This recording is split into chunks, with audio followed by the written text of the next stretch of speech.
never got an update of what actually happened. You want to talk about it or no? No, it's fine. Y'all know I did the Academy of Country Music Awards. Yes. I did it. So I was sitting on the couch. I stand up and my whole dress, the whole bottom was wet. A miscarriage?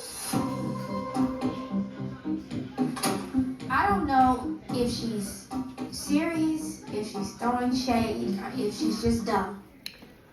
I must say, when I found out that K. Michelle was coming to Real Housewives of Atlanta, I was not excited. I'm like, oh gosh, they're bringing a loving hip hop chick to Real Housewives. But we're 3 episodes in, and when I say, baby, this idea was brilliant. Kay definitely is bringing it. Like, I'm loving what she's bringing. Like, this, let me find out, this is what they needed, okay? She snatched her peach, and she's pumping even more juice into it, okay, honey? Yes. Hey, guys. Welcome to my channel, where I do weekly recaps of the Real Housewives franchise. That's right, I recap every city, every episode, every week.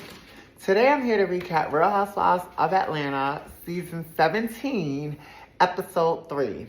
Before I do so, if you happen to like this content, hit the like and subscribe buttons, leave a comment. Also, hit that notification bell so that whenever I drop a new video, you'll get a notification, okay, babes? Anyway, guys, let's get into it, okay? So we start episode 3 off where we left off at the end of episode 2, where Kay ends up in the hospital after her performance in Nashville at the American Academy of Country Music. She found out something from her surgery bust, so she has some type of infection. So now she's there. She had to undergo a 2-hour surgery to remove the infected tissue. Something, from the surgery she had with her butt. We know she had been struggling with this from, I believe she had like a documentary, or I don't know if it was a reality show, a special or a documentary or something, but it was about her removing her tissue from the surgery and going back natural because it affected her. And she spoke about this on the last episode as well. So she's there at the hospital. She's there with her husband, Dr. Caston. She's letting him know that everyone was supportive of her. Shamia even came by to visit to come see her. So I'm like, all right, Shamia, go ahead. Look at you being supportive. I like that, okay? I'll give people their points when you get a point for that. So yeah, so she wants to look good when she leaves the hospital, so she actually has her glam team there to do her face and beat her up when she leaves. And she looked and she was done up, honey. So she said she doesn't want to look how she feels. So even though she feels bad on the inside, she doesn't want to look bad on the outside. And not mad at that, Kay. So next we're going over to the Oakley residence where Drew comes by to visit Angela. Angela's oldest daughter, Amari, lets Drew in. So they kicking it, and I think they talk more about Amari and her partner staying together now. So she's chilling with her partner. That's all good, I guess, from last season. Because remember, Amari done went and got married behind her back and didn't tell her. So they're kicking it. Mind you, Angela had a little platter set up for Drew. And it was this little ass spread. I was like, where's this little platter? It was like 8 french fries, a few pieces of chicken wings, a couple of things. I'm like, I would have been like, is this for me? You had yours already? Because, I know this ain't for both of us, all right? What, we going to get 4 french fries a piece and 2 pieces of chicken a piece? And not even, it was the B wings, not whole chicken wings. You know how these party wings come. And Drew was asking her, did she bring some home from Chick Kelly's Chicken and Waffles? She was like, no, I guess she fried those. So, yeah, they sitting there and they talking. Drew was talking about how she has mommy guilt because she's been so busy working. She hasn't been home. They show a flashback of her with the daughter crying, and she's asking the son, is it Giovanni? What's his name again? Jeremiah. She's asking him, do he know why she's crying? And he's like, I have no idea. He's on his computer like, girl, leave me alone. And it just reminded me of how Drew really doesn't have a grasp or a type of control over her kids. Because I remember when the daughter wasn't paying her no mind, she was doing a countdown. And I was like, girl, you going to make it all the way to 20. And still she ain't going to be there. So it's and now recently to hear that she's about to lose custody because they're missing all these days of school. I'm just like, yeah, Drew. I love Drew. But, girl, when you messing up on your parenting, that's when I gotta look at you sideways, like, So yeah, I'm not too happy to hear that, Drew. But she's saying she has mommy guilt. Mind you, all this was recorded before we found out about this whole thing with her, the custody thing with her and Ralph, and her losing custody of the kids and having to leave out the house, honey. She got to move out the house. Ralph gonna have the whole house. She might have to end up in the basement. But yeah, child, so now they get to talking about Angela and her. She's letting Drew know she has a new rental property. And, you know, even though she lost out on the other one, she got something in the books. I don't think she told Drew about the new rental property, but she was basically saying she got something on the books. She's still working on it. She let us know that she lost $2 million of her own money with them properties or whatever. So she's basically like trying to recoup from that and recover from that. So now Angela asks Drew about Black, or as they call him, Mr. Telephone Man, the man in the phone. So you know, Drew was still insisting they're just friends, ain't nothing going on there. Angela in her confessional was like, girl, bye, you getting that D. But yeah, Drew was still singing that they're just friends. So they're gonna hang out soon. So Angela's like, oh, what's a date? So she looks up the definition of date. Yes, it's a date, Drew. It's a date, okay? I'm like, give it up, Drew. The gig is up, okay? Like, we know now, y'all not divorced, but it don't matter now. You can speak. You already done let it out last episode. The next scene takes place at Sugar Polish Nail Bar, where we see Portia. She's arriving. She got a little private section. She's meeting up with some of the girls for for spa day. Cynthia arrives, and then Phaedra arrives. So Portia in her confessional was saying how, since she been divorced, her feet been looking real crusty. So now she's about to start getting them done again, because she's dating.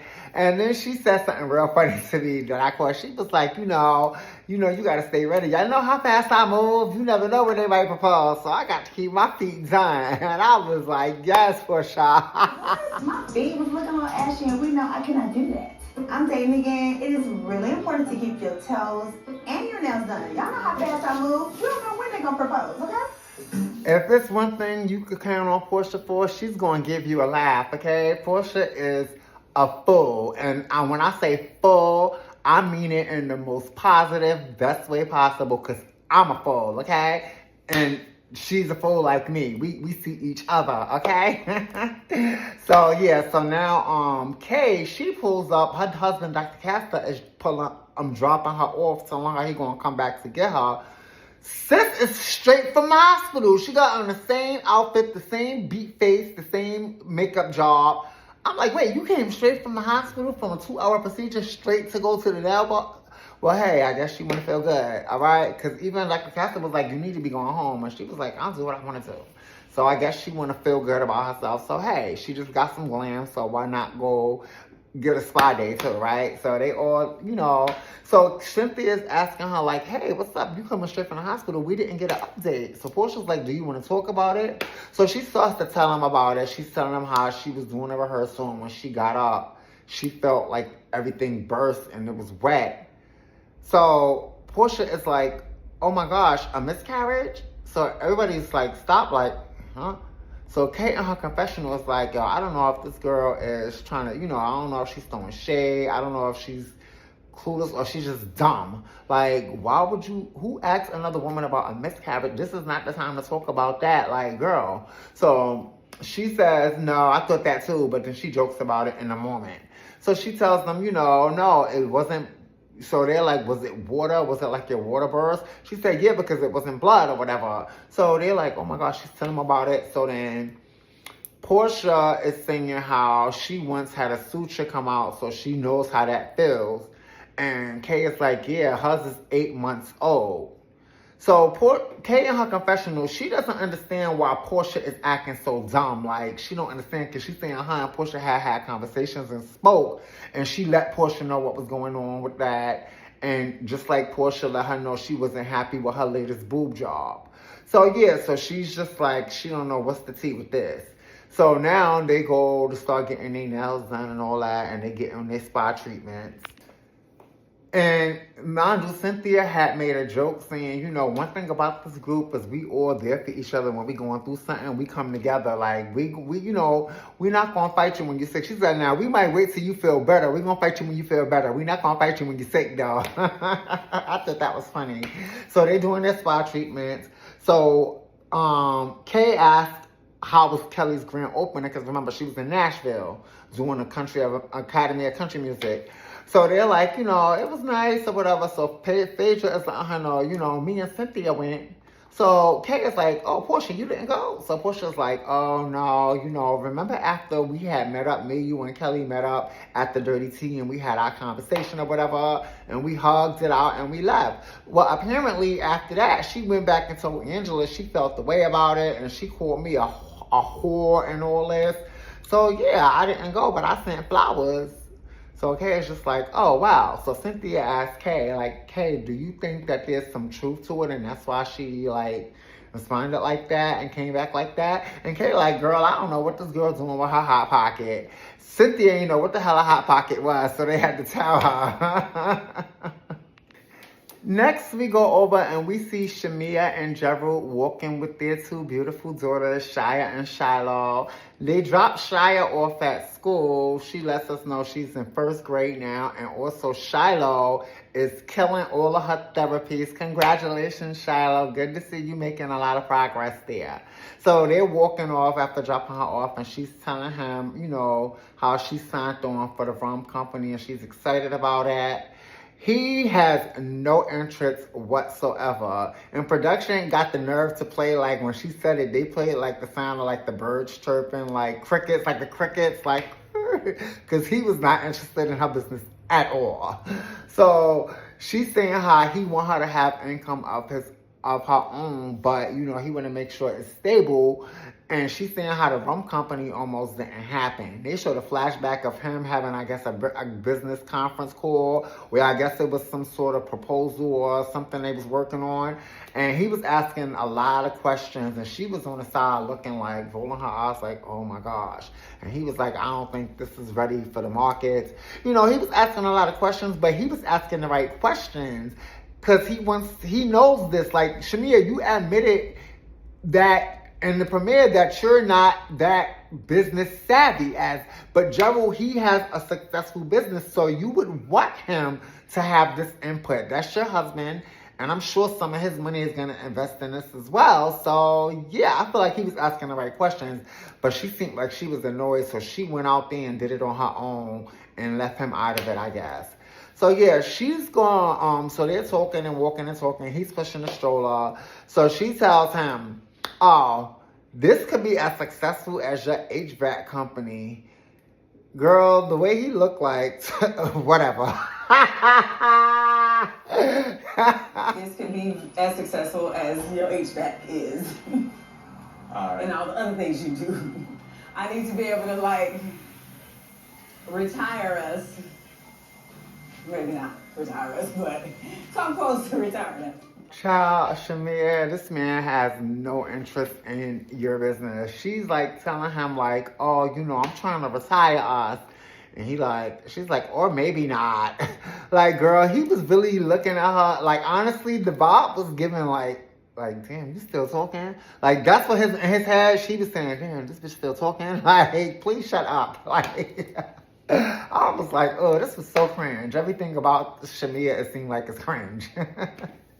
So next we go on over to, I guess this is a law firm called the Whitley Agency.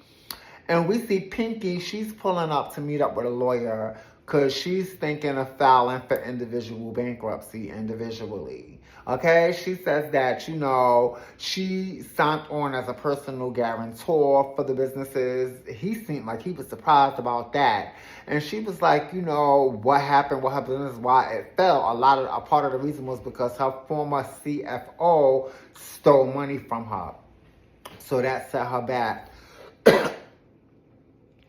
she says that once she got her company back, like in her name, and she got back ownership of her company, she started getting all these lawsuits or whatever. Like she had got a lawsuit for playing a boxing fight that she wasn't allowed to play, I guess, because of licensing, and they played it in one of her restaurants, and she said she wasn't even there, but she's the person who guarantor, so she got sued for that, I guess, by the boxing company or whatever. And then she got sued because she had another lawsuit. I think she said it was for $2 million because she wasn't able to use her liquor license because her investors already had their own liquor license. So yeah, she was just getting a lot of lawsuits. So yeah, I think her lawyer or somebody who gave her advice, her advisor told her that the best thing to do to start over is to file for bankruptcy to start over. So now the man is asking her if Derek knows, and she's like, he doesn't know. So she's keeping all of this from him. So I'm just like, oh, yeah, I don't think that's good when it's a marriage. I think bankruptcy, and I think financial issues is something that you have to talk about your spouse with. So, but that's me. I don't know. I'm not married, never been married. But if I was married, I would think that that's something we should have a discussion about before you even do it and even speak with a lawyer. I feel like that's a conversation her and Derek should have had. But we're going to talk more about them anyway, because we're going to get to their scene in a little bit. Next, we go over to a restaurant called Breakfast at Barney's. Sounds cute. I like that. I want to go there next time I go to the A. So we see Cynthia. She arrives. She pulls up, followed by K. Michelle. K. Michelle comes to meet her. So they're talking a minute, and that's when K. Michelle is letting Cynthia know that her and Pinky are sorority sisters, and they're both the queens of their chapter, or whatever, their sorority. So they good girlfriends. So Pinky arrives as they're talking about that. So they all sitting down chatting. They order some watermelon juice. Kate was like, you could put some vodka in mine. So they all like, you know what? Put some in mine too, okay? I don't like vodka, but yeah. But you could have put some tequila in mine, all right? So yeah. Now they get to talking. So Cynthia is saying how activated, because they were saying how Cynthia was like, I'm glad I get y'all both to myself. Because, you know, she want to get to know them on her own level. And, no, Cynthia being like an OG, even though she's not an official OG because she came season 3, she's like Cynthia and Phaedra came the same time, the same season. So even though they're not actual OGs, the OGs, when I refer to a housewife as an OG, that means she was there from season 1. Okay? Not saying she had to be, even if she was there for only that one season, she's still an OG. For instance, Deshawn Snow, she's an OG, even though she was there for one season. The OGs are Deshawn, Kim, Nene, Sheree, and Lisa Boo. Okay? Those are OGs. But out of everyone that's left, Cynthia and Phaedra are the most OG of them all. Like, they're the veterans. So they're the OGs of this group because they're the veterans. Okay? So they're like, yeah, because you so cool, nice, or whatever. And she's like, oh, don't get me wrong, I'm nice and all that, but don't get me wrong, you got the nice Cynthia belly, and then you got the activated 50 Cent. And they threw up a little shot of when she dressed it up as 50 Cent for Halloween that year. So now she said, speaking of activated, I'm minding my business sitting in Lake Delhi, and I'm going through my phone, and I read this tweet from Kay. So now we go to a portion of the show called Toxic Tweets from K. Michelle. And I don't know if this is going to be an ongoing little segment they do, but it's cute. Toxic Tweets from K. Michelle. So K. Michelle actually been tweeting, I guess she was at the hospital, and she was tweeting about how somebody's a bimbo, she don't mess with her. She was just tweeting this stuff about how usually the loudest person in the room is the most insecure, bimbo, shut up, or something like that. She was just going in. So Cynthia's like, wow, like, what's going on? So they talk about that. So that's when Kay lets them know that it was about Portia. She let them know how when they met up at the spa day, how she didn't like how Portia asked her if that was a miscarriage. She's like, what kind of a woman asks another woman that? And Pinky is like, yeah, wow, that's not cool. So Cynthia is like, you know, I'm sure that Portia, if she realizes what she said, she'll apologize when she realizes that. Cynthia doesn't think that it was done and with any malice. She just felt like Portia misspoke. It was a misspoke, not a miscarriage. So, changing the subject, Kay wants to know now, what's up with Phaedra? She's like, can I ask you a serious question? So Cynthia's like, oh gosh. She's like, what's up with Phaedra? Cynthia's like, what you mean? So Kay is like, why is she always just giggling and grinning? And when I say baby, I laugh so hard. This is the funniest part of the episode. Can I ask you a question for real? Oh, Lord Jesus, yes. So what is up with Phaedra? All she do is giggle.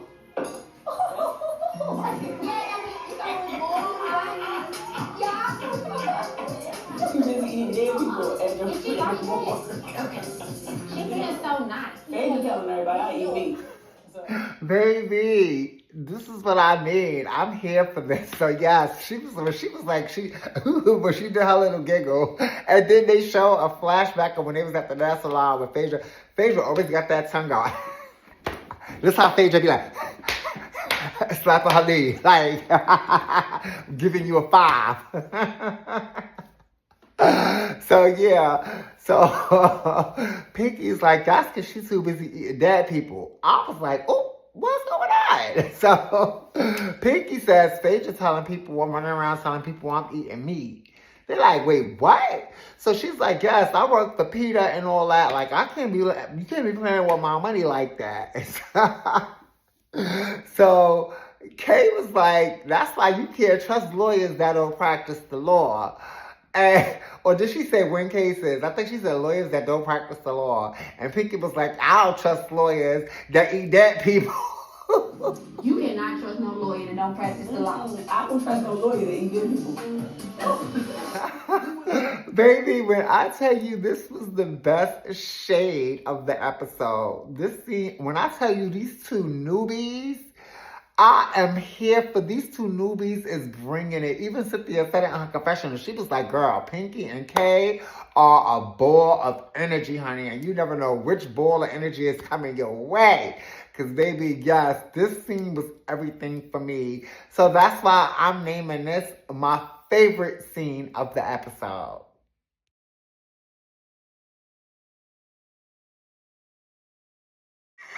I really came here. I thought I was going to handle the conversation, but y'all came over here and got my ass together. I'm like, now wait a minute. Pinky and Kay are 2 balls of energy, honey.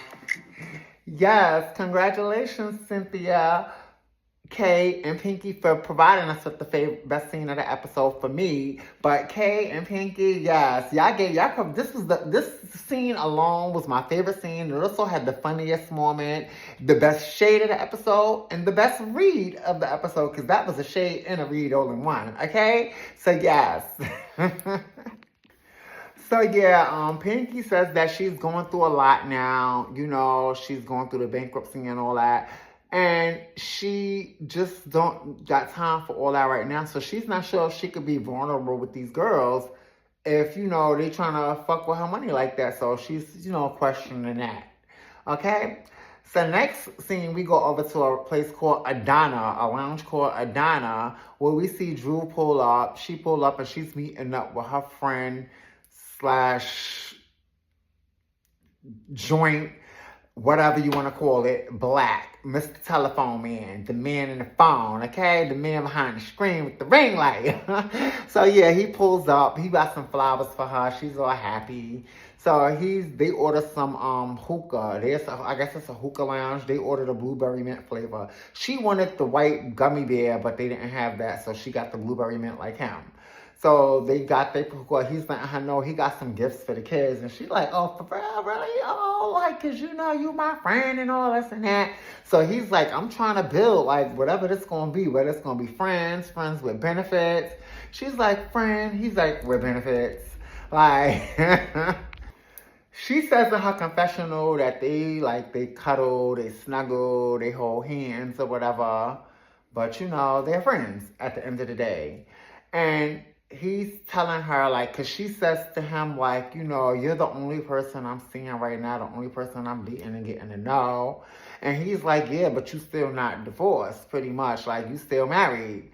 And he's telling her, like, you know, I feel like you don't give girlfriend, you give wife. And you're an investment, but you're an investment someone else has already invested in. And for me to invest, I feel like this investor has to pull out and let go. So yeah, pretty much. So she's like, you know, at the end of the day, I love you. He's like, I love you too. Like, you know, love as in, because, you know, you can love people without being in love with them. So I got that. I didn't misinterpret that in any type of way. But she says that him and her basically are working on their friendship and they're building a friendship. And that's what's most important to them, is committing to a healthy friendship. And I'm like, all right, Joe, that's probably what you need. That's a smart thing to do, because a lot of people just jump right into relationships without becoming friends first. So yes, all right, thank you for being smart, girl. So next scene, we go over to Angela's newest rental property or whatever. So she's pulling up with her daughter Amari. So they come in and Amari is like, so this is the rental property you've been telling us about, that you've been talking about? So they come in and they're looking around and Amari is like, oh my gosh, this is not like what you used to doing. It's giving very like ghetto pretty much. So she's like, oh my gosh, there's a spider in the backyard. Don't go in the backyard. She's like, oh my gosh, it's like a spider in every room. It's like they live here. So yeah, so Angela is saying it's a work in progress, but she feel like this is a good investment. The place is in Decatur, Georgia. It's $159,159K. It has three bedrooms and three bedrooms and two bathrooms. So I was like, oh, that's not expensive at all, okay? Because in New York, something like that would be like $1 million. All right, so yeah, not $1 million, maybe like $500,000. But yeah, so I'm like, okay.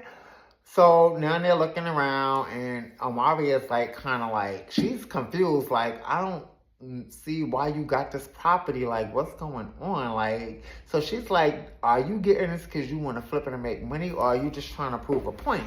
So Angela is like, oh my gosh, Amari, damn, Amari. So she's explaining to Amari, ever since she lost her mom, she lost her rental property, she feel like she took a lot of losses, and she feel like Charles doesn't really believe in her business. So he knows. Amari asked him, does he know? And she's like, well, he knows that she has one property. She told him, but he doesn't know, I guess, everything that she bought it. She just told him, you saw a scene of her telling him this was one house, one property in the portfolio. And he was like, good luck with that.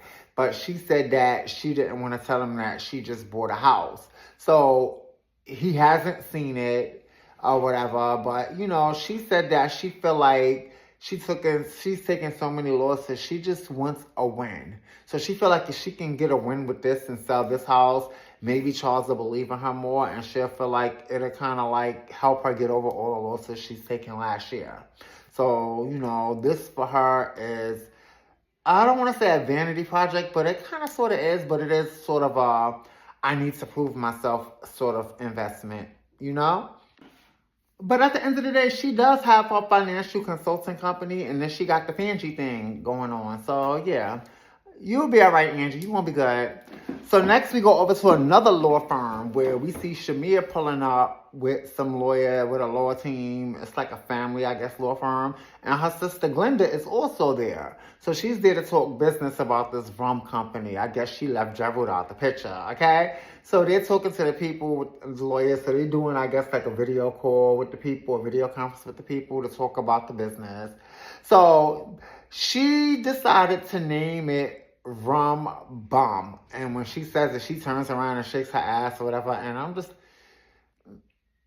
when the way she announced it in the confessional, like, Shamir is so corny, so cringe. I'm so sorry. I was just like, Shamir, this is corny. She's like, Rum Bum. Brilliant. Girl, whatever. So yeah, so they trying to do it now, but the problem is she wants a peach flavored rum. Mind you, when she was talking to the people and turning around and shaking her rum, saying it helps with the libido and all that, the lawyer was looking very uncomfortable, like, oh gosh, like, get this ratchetness out of my office, all right? So now she finds out that they don't have the peaches, they don't grow peaches in Grenada, and she wants it to be peach flavored because, you know, she's a Georgia peach. So she has to work on importing it. integrated it, and the lawyer said this sounds like it's going to be expensive, that's going to be difficult or whatever. So the lawyer is already looking like, girl, I don't know about this. So she's like, she don't know. Now she got to get the peach flavoring. They're asking, I guess, for total price for the importing or doing each bottle, $30 per bottle. So it's like, how much are you going to sell the bottle for if you're paying $30 for the bottle, right? How much are people willing to pay for a bottle of rum? Okay? So, yeah, I don't know. Honestly, it seems to me Shamia didn't think this through all the way. It just seemed like she wanted to do a business and she just jumped into it. But it definitely seems like she didn't work on the logistics. And I'm sorry, Shamia. I'm really praying. I'm hoping this works out for you. I want this for you. But I don't know, honey. It's not looking good, okay? Next, we go over to a place called Mistora, a restaurant called Mistora, where Pinky and Derek are arriving for date night. They arrive, they order some shots of Clase Azul. Derek is like, oh, you trying to get lit. He's like, we ain't having no more kids, all right? So they talking, so she lets us know that they got married in 2023, but like 3 years after they met, I guess they met in 2000, they got married in 2023. She says that after they were married for 1 year, they was going to call it quits. But they drove down to the courthouse, and when they got there, he was looking at her like, you better not get out this car. So they sat there, they prayed, then they kissed and made up, and they laughed about it and went home.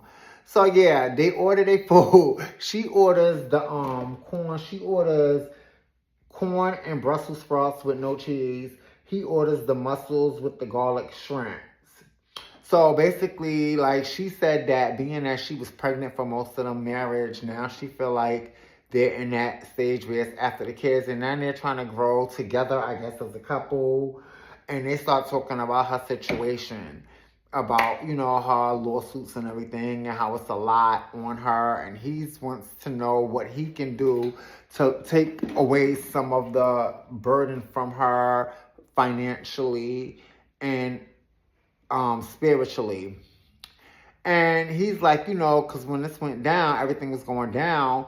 I found out about it later, and I'm like, oh my gosh, like, so he's like, I'm trying to be there for you. I would never abandon you. I will always be there for you. And, you know, I'm just trying to be supportive. And she's like, to be honest with you, I feel like what I got going on has nothing to do with you.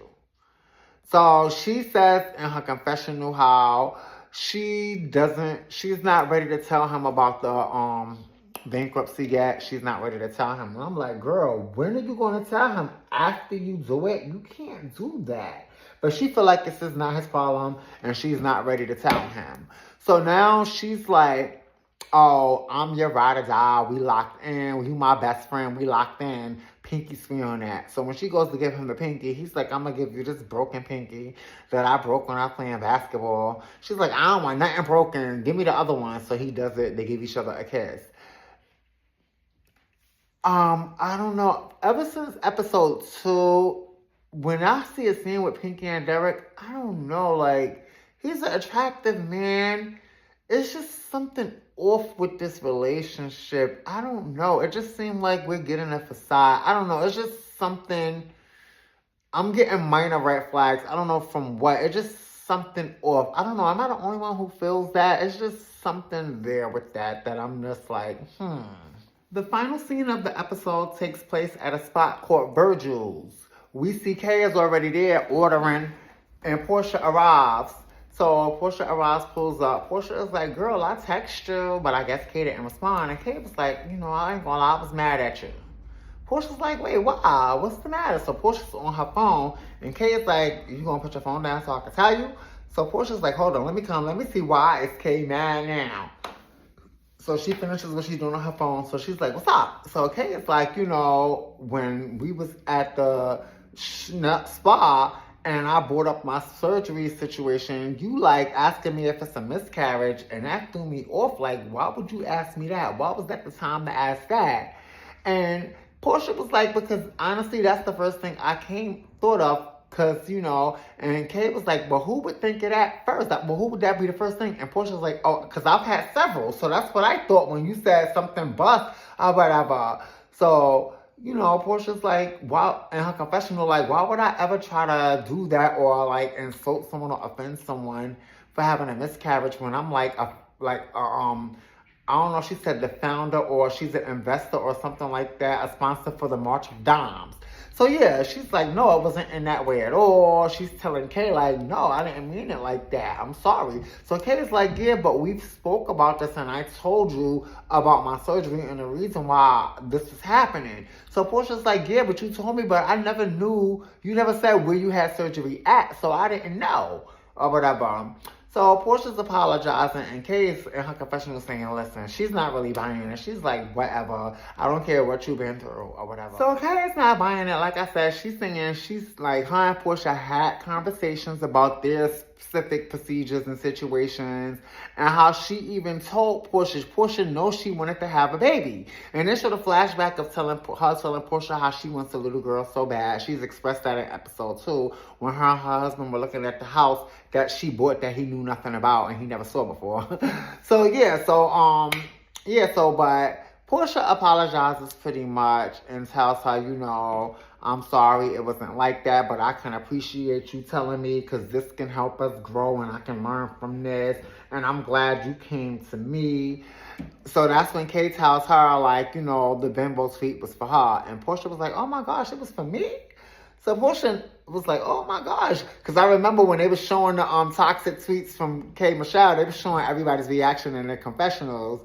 And Portia was like, she was just in the hospital, so who's the bimbo? Is the nurse, one of the nurses the bimbo? Like, who's she talking about? Girl, she was talking about you. So Kay let her know in the country, you know, like where y'all say bitch, but in the country we just say bimbo. So she was like, she was mad, so that's why she posted that. She felt how she felt. And Portia was like, well, at least you came and didn't go to other people about it. And Kay was like, no, I did talk about it with other people. I ain't gonna lie. So Portia was like, oh, okay, well, you know, let's just clean the slate. We got to refresh and do this over, do a restart on this, okay? Because, yeah, Portia don't want no problems with Kay. Even though we know Portia do got hands. I never saw a Kay fight, okay? I saw Kay run, but I never saw a fight. Kay will throw something at your door. She'll shake a table real quick. And I think Portia said something to that effect when they was talking. She was like, I don't want Kay. Kay, don't shake the table on me. But anyway, they get up and they hug. Kay said that usually when somebody cross her, bitch, that's it. You don't get a second chance for her. But she's going to give Portia every bit of benefit of the doubt. And we're going to see where this goes from here, okay? So that's how the episode ends, guys. I did enjoy this episode. It was another good one. My favorite scene, as you know, was that scene with Pinky. I'm really enjoying these new girls, guys. I'm starting to enjoy the season. I'm not going to lie. We saw a lot more. They're trying to move the storylines along. So, not bad, guys. Good episode. I'm going to give this episode, I want to say A. You know what? I'm going to give it an A. I'm going to give it an A. I liked it. I enjoyed the episode. I did. I might be being too generous with that, but I did enjoy it. I did. All right? I might next week come back and say, you know what, guys? We're going to add a minus and make it an A minus. But for right now, we're going to keep it at an A, okay? The MVP of the episode, K. Michelle. Okay? Yes. Such a breath of fresh air on this show. I'm so sorry. I doubted you, girl. But you are giving me what I need. All right? Let me know what you guys thought of the episode. All right? Also, if you haven't already checked out my recap for Real Housewives of Beverly Hills season finale, go ahead, check it out. It's up there. It's a little long. It's less than an hour. But that's because I did my season review of it. I did my season scores for the whole season. I gave out my awards, honey, for the season. I graded each lady. Go check her out and give it a like and a comment, all right? Look forward to my recap for Real Housewives of Rhode Island coming out later today or by early tomorrow. Also, my Real Housewives of Beverly Hills Reunion Part 1 recap will be coming out shortly after the Rhode Island recap. So make sure you hit that notification bell so you could, get the tea. All right, guys? In the meantime, today is Friday, what's today? Friday, April 24th. And I hope you guys all enjoy your weekend. Bye now.